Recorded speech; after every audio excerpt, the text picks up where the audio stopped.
I've got a fish room behind me here that has got quarantine tanks and such. And I've been struggling with my old canister filter for a while now. So it's just time to do an update. Now, the reason that I chose this one, it's the right size. It's supposedly quiet. It says silent. We're going to put that to the test. It also has a UV filter in it, 9-watt bulb.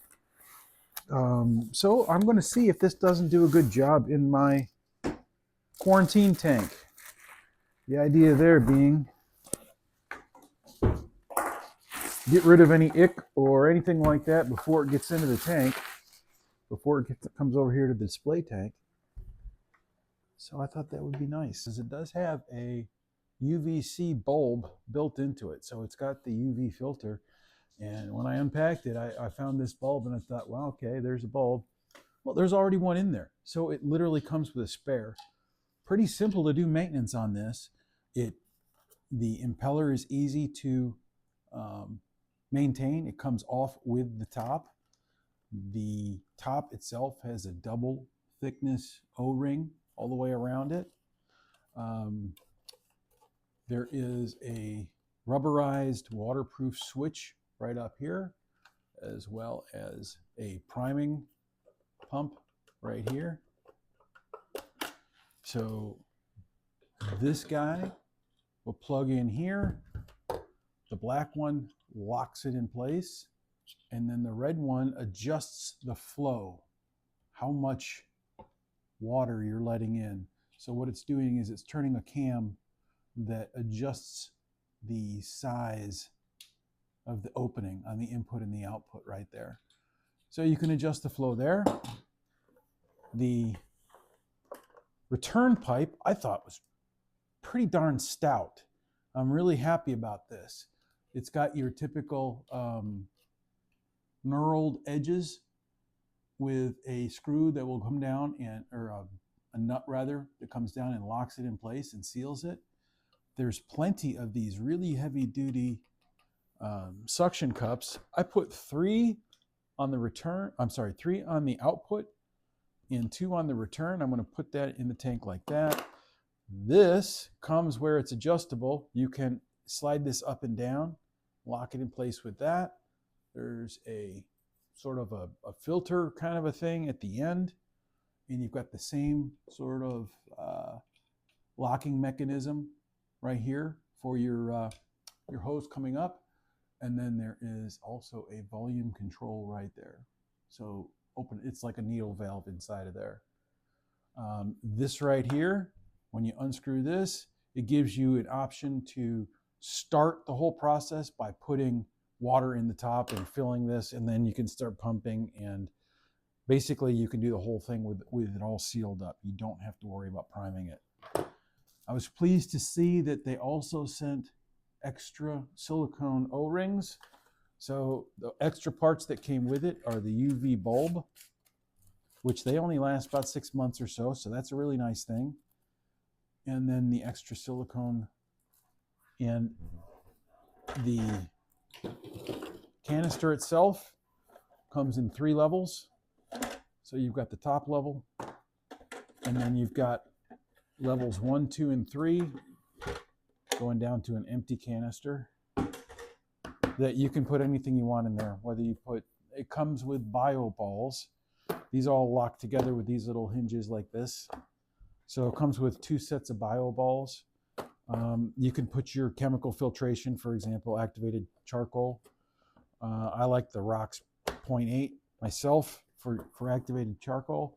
Now, I'm not going to use any in this particular case because I'm going to be running things like copper treatments in this aquarium. So I'm not going to use any kind of chemical filtration, but I definitely want the biological and the mechanical. And the mechanical is down here at the bottom. You've got the big filter, and then you got the polishing filter. And those are obviously replaceable. This is pretty standard sizing. You can get these cheap, or you can cut your own piece, whatever you want to do there. This is the sleeve where the quartz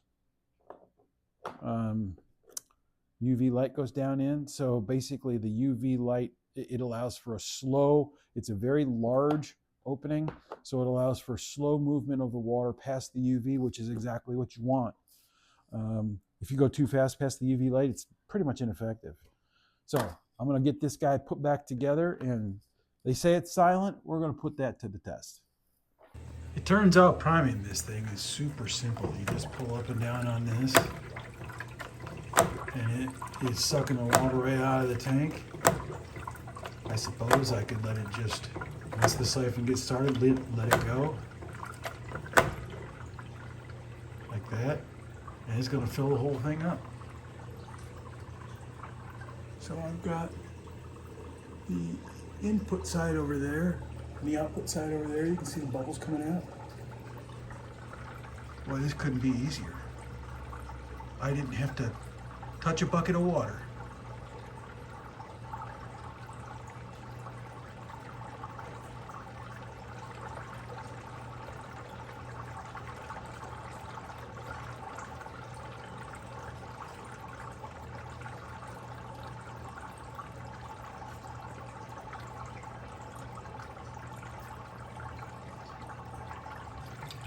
Okay, I got water all the way through it now, and the bubbles have stopped, so now I can turn it on. All right, I just kicked it on, and I clearly have flow up here. Right now, this is the only thing running in the aquarium. It's pretty good flow right there. Angle it up so we can see a little bit better. Yeah, that's a fair amount of flow. And I obviously have the ability to adjust it down here. This guy right here is fully open. As I push it in, let's see if I can do this. So I'm going to push it in, and you can see the flow going down. So I'm completely adjustable to be as many gallons per hour as I want. All right, and then I just need to turn on the UV light, and there it is. So you can turn on the UV light separately from the pump, and right there, that's your indication that it's actually on. And is it silent? Yeah. What you're hearing right now is my sump over here running. I'm hearing absolutely nothing out of this pump. Not a daggone thing. I'm loving it. What a great device. This is going to fit my needs perfectly.